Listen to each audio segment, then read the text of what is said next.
As it turns out, there are actually a ton of tools that make shopping for more sustainable seafood easier for us and for our pets.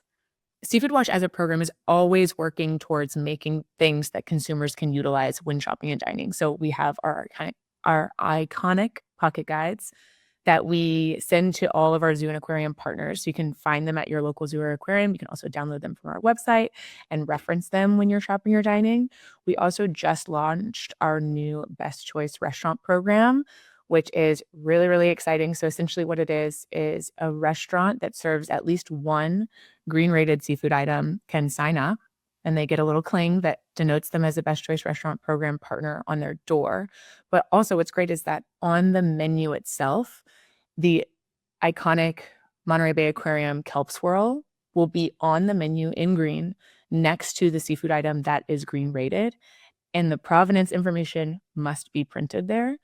And so what that denotes is that this seafood is caught or farmed in a sustainable way based on our criteria, so that all of that sometimes yucky for some people call to action where like I have to ask my server where this is from, that's gone. The onus is off of the consumer.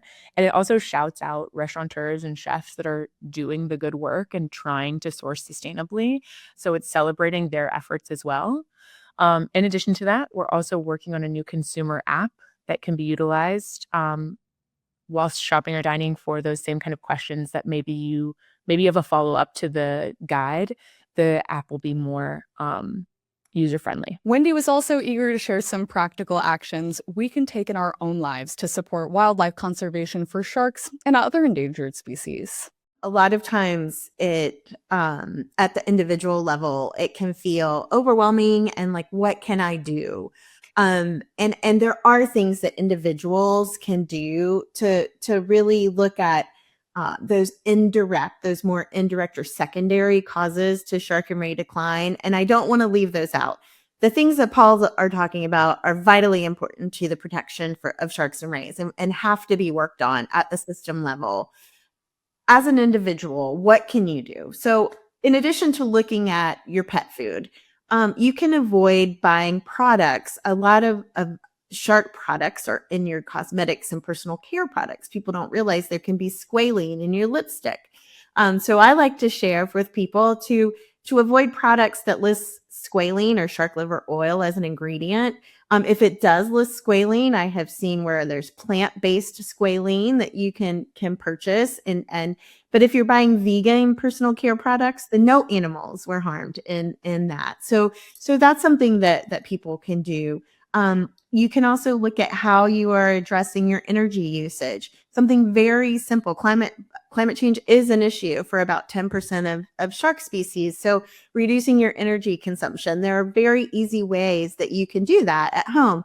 One of the things I like to share is please unplug your chargers when you are done charging your devices. Your chargers can increase your energy consumption by up to 10% a month. So you're paying for that energy. And it's really simple. Unplug your chargers. Tell your kids to unplug their chargers. Reducing your energy consumption. For Kim, the most powerful tool we have at our disposal is a vote for the ocean. So we think a healthy and resilient ocean really depends on decisions you make on your ballot. And so we are launching a campaign called Vote for the Ocean, where we're asking people to use their vote to be the voice for our ocean that sustains diverse communities of people and wildlife. And so votefortheocean.org allows you to register to vote, check your registration, follow your local elections, know what the deadlines are. And so being part of that process, we think is the most important thing that you can do to protect the ocean. And for Paul, it's all about staying curious, using that curiosity to learn and drive change. And I think the one jigsaw piece, the easiest one for anyone who's watching, the easiest one for anyone to do is to learn, is to find out more and educate yourself.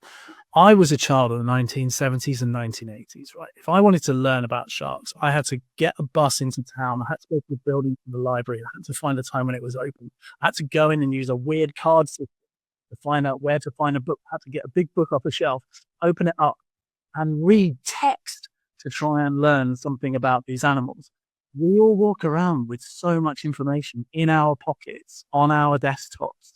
there's podcasts, there's YouTube videos, there are websites, there's Instagram. There's so much that we have accessible to us to allow us to learn more about these amazing animals and about the threats that they face and about the solutions that are system level and also individual level. So I would say just get into it, just learn more about sharks, because once you're in, you can't escape.